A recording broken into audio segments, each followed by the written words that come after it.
کلبھوشن یادو کے لیے سرکاری وکیل مقرر کرنے کے لیے اسلام آباد ہائی کورٹ سے رجوع کر لیا ہے۔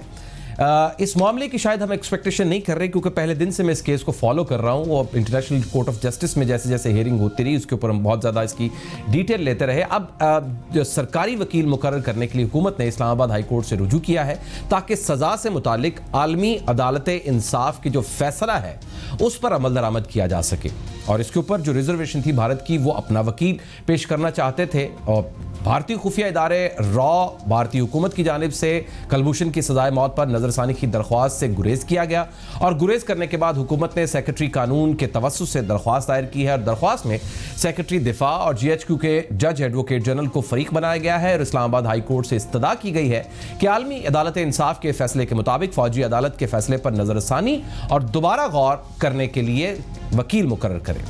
دوسری جانب وزارت قانون نے کلبھوشن یادو کی اپیل سے متعلق آرڈیننس قومی اسمبلی میں پیش کر دیا ہے۔ آرڈیننس پیش کرنے پر اپوزیشن نے آج شدید اعتراض اٹھائے۔ پیپلز پارٹی سمیت اپوزیشن ارکان کی جانب سے نعرے بازی کی گئی، حکومتی اراکین کے جواب دینے کی کوشش پر ایوان میں گرما گرمی کا ماحول پیدا ہوا، اور بلاول بھٹو نے کہا کہ عمران خان نے کہا تھا کہ کسی کو این آر او نہیں دوں گا، جتنے این آر او وزیر اعظم نے دیے کسی عامر نے بھی دیے، بھارتی جاسوس کے اعتراف جرم کے باوجود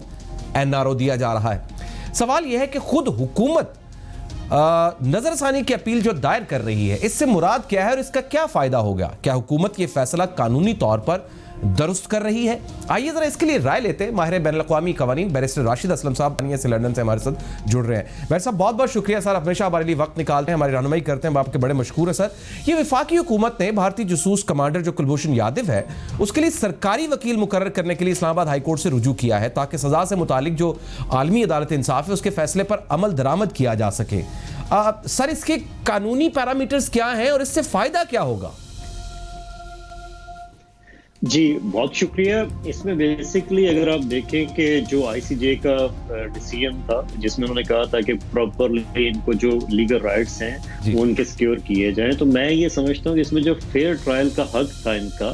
اس کو سیکیور کرنے کے لیے ضروری تھا کہ وکیل کا رائٹ دیا جائے۔ اس میں بعض اوقات انٹرنیشنل کورٹس میں یہ ہوتا ہے کہ جہاں پہ لائر نہ ہو وہاں پہ court itself as a lawyer act کرتی ہے یا وہ اپوائنٹ کرنے کا حکم دے سکتی ہے، کیونکہ کہیں پہ بھی جو انصاف کے تقاضے مد نظر رکھنا بہت ضروری ہوتا ہے۔ ایون اگر ایبسنس میں بھی کسی ملزم کی کوئی ٹرائل ہو تو نارملی یہ ٹریڈیشن ہے پوری دنیا میں جو بھی اچھے کورٹس ہیں اس میں کہ وکیل کا حق دیا جاتا ہے، اور میں یہ سمجھتا ہوں یہ پاکستان کی بڑی ہی سمجھدارانہ موو ہے، کیونکہ اگر آپ دیکھیں کہ انڈیا نے اس میں نظر ثانی کی اپیل سے انکار کیا، تو جو مسٹر یادو ہیں انہوں نے انکار کیا تھا نظر ثانی کی ریویو پٹیشن فائل کرنے سے،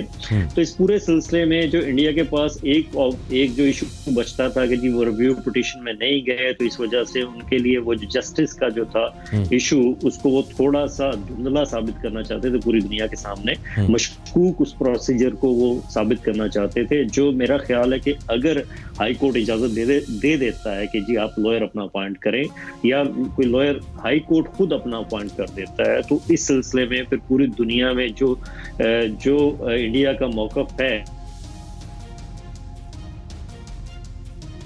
لیگل حوالے سے ہیلپ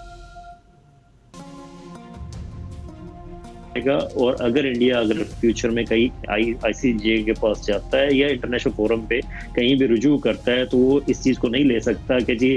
لائر نہیں دیا گیا یا ریویو پٹیشن کا حق نہیں دیا گیا یا ریویو پٹیشن پینڈنگ تھی، کیونکہ اس میں بعض اوقات یہ ہوتا ہے کہ اگر کوئی شخص قید میں ہو تو اس میں نارملی جو اسٹیٹ ہوتی ہے، جو ہوسٹ اسٹیٹ ہوتی ہے، اس پہ یہ ایشو ہوتا ہے کہ جی آپ نے ہو سکتا ہے کہ ان کو پریشرائز کیا ہو کہ وہ ریویو پٹیشن فائل نہ کریں۔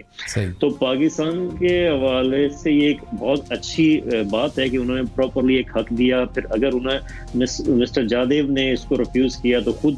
پاکستانی گورنمنٹ اسلام آباد ہائی کورٹ میں جا رہی ہے۔ اس کے علاوہ انڈین جو ہائی کمیشن ہے، اس جو ایمبیسی ہے، اس کو بلایا گیا، ان کے آفیسرز نے کوئی تعاون نہیں کیا۔ مطلب ہم نے سارے جو انٹرنیشنل اوبلیگیشنز تھے بینگ ریسپانسبل اسٹیٹ اس میں پورے کیے ہیں۔ آگے انڈیا نے اگر کچھ اس میں اپنا نہیں جو موقف تھا یا جو اپنا جو حق یوٹیلائز کر سکتے تھے وہ نہیں کیا تو وہ ان کی مرضی ہے۔ باقی اس حوالے سے اگر لیگل حوالے سے اگر انٹرنیشنل لاء کے تحت دیکھیں تو ہم بالکل صحیح، ہمارا ایکٹ ہے، بالکل ہم صحیح کر رہے ہیں، اور اس میں کوئی پوائنٹ سکورنگ ایسی چیز نہیں ہے, یہ ایک وائز موو ہے. بالکل ٹھیک. بھائی صاحب یہاں پاکستان میں یہ ایک آواز بلند ہوئی ہے کہ حکومت کلبھوشن کو NRO دے رہی ہے,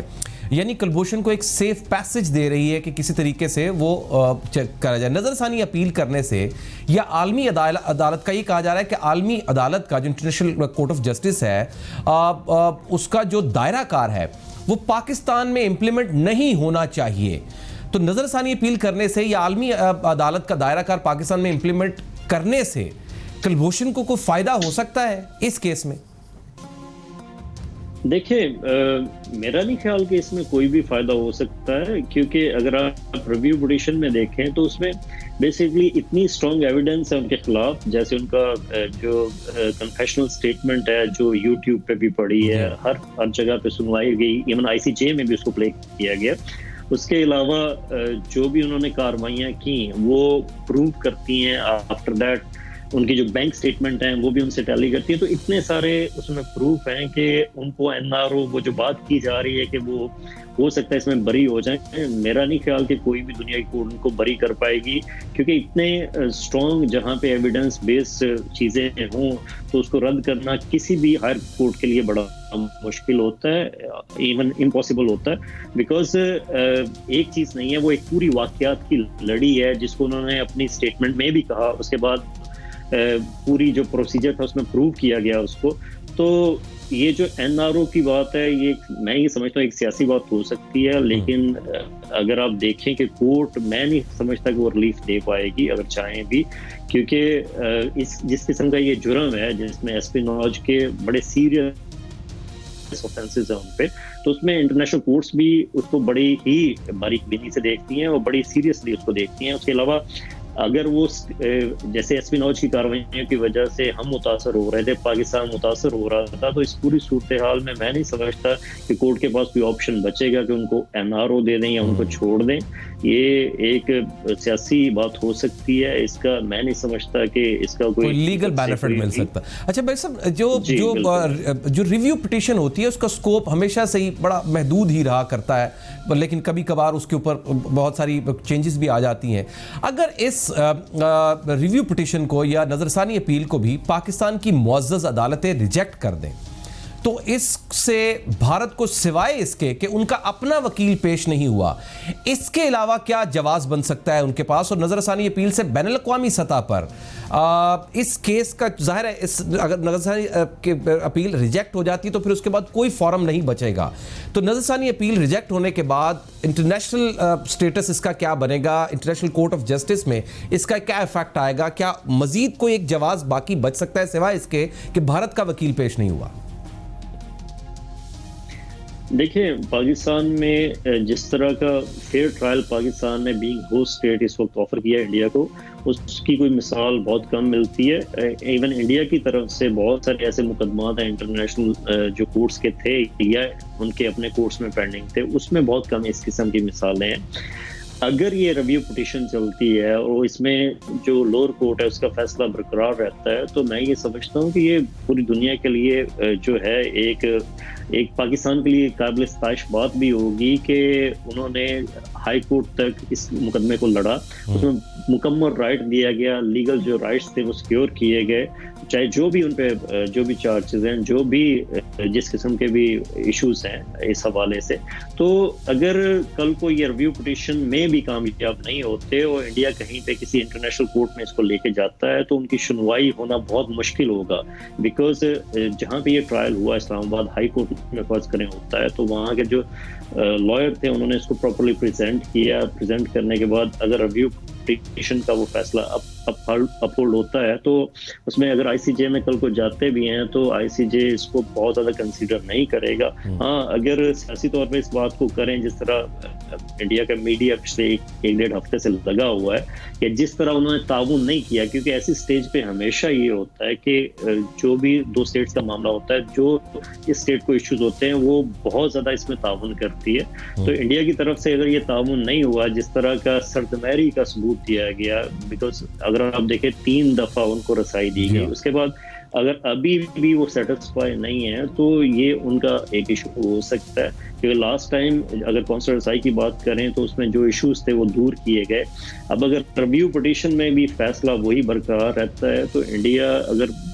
اس پہ آبجیکشن کرتا ہے تو میں نہیں سمجھتا کہ وہ بہت اسٹرانگ آبجیکشن ہوگا، بیکاز اس میں جو وینا کنونشن کے جو بھی ہمارے اوپر تقاضے تھے وہ ہم نے پورے کیے ہیں، اور اس میں کوئی دو رائے نہیں ہے کہ ہم نے اپنی ذمہ داری ادا کی ہے. اور اگر ریویو پٹیشن میں ہم لے کے جاتے، اگر ریویو پٹیشن میں لائر جا کے پریزنٹ کرتا ہے کیس، تو اس میں ایک اور ذمہ داری جو اہم تھی وہ بھی ہم نے ادا کر دی ہے. Very right. ویری سر بہت بہت شکریہ sir, thank you very much. Wonderful information and suggestion from you. بڑا کلیئر آپ نے، بہت اس کے اوپر کنفیوژن سی بنی ہوئی تھی. ایک بریک لیتے ہیں ناظرین.